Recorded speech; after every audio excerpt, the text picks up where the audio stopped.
You don't need the right words in the right moment. You do not need to have this all figured out. You don't need to be calm or wise or certain.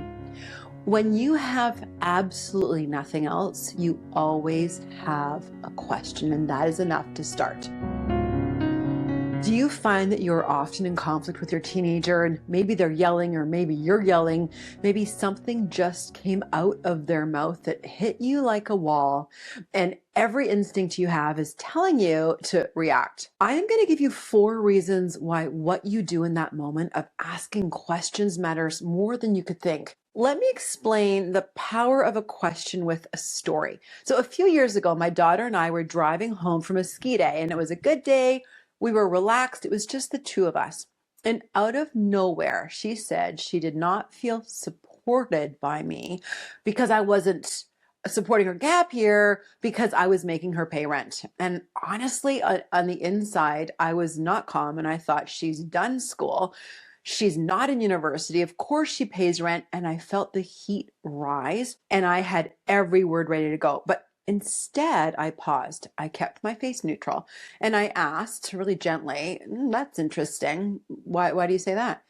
What came out of her mouth and our conversation completely impacted me.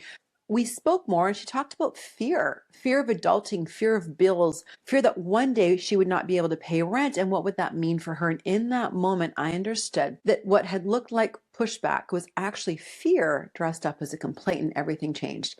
That entire year, she paid her rent on time every single month and there were no arguments, no resentment. And one question changed the whole year. So why does asking a question work when everything else fails? I want to give you 4 reasons.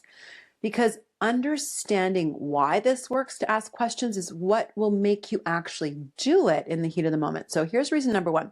It buys you time when you don't know what to say. When your teenager says something that just lights you up, your nervous system fires up before your brain can catch up. It's not a character flaw. We know this is biology. So a question that you're going to ask gives your body the seconds it needs before your mouth takes over. You are not backing down. You're not staying in the conversation instead of blowing it up.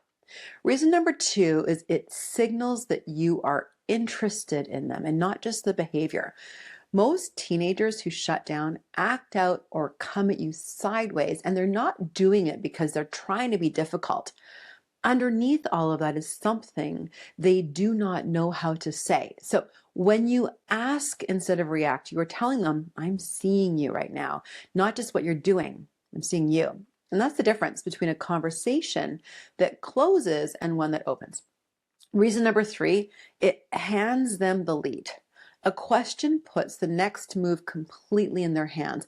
They decide what to say, how much to say, where this goes. And for a teenager who is fighting autonomy for them to be heard on their own and independent, that's everything. You're not giving up your authority. You are creating conditions where they will actually talk to you. Reason number 4, a question is always available to you. You don't need the right words in the right moment. You do not need to have this all figured out. You don't need to be calm or wise or certain. When you have absolutely nothing else, you always have a question, and that is enough to start.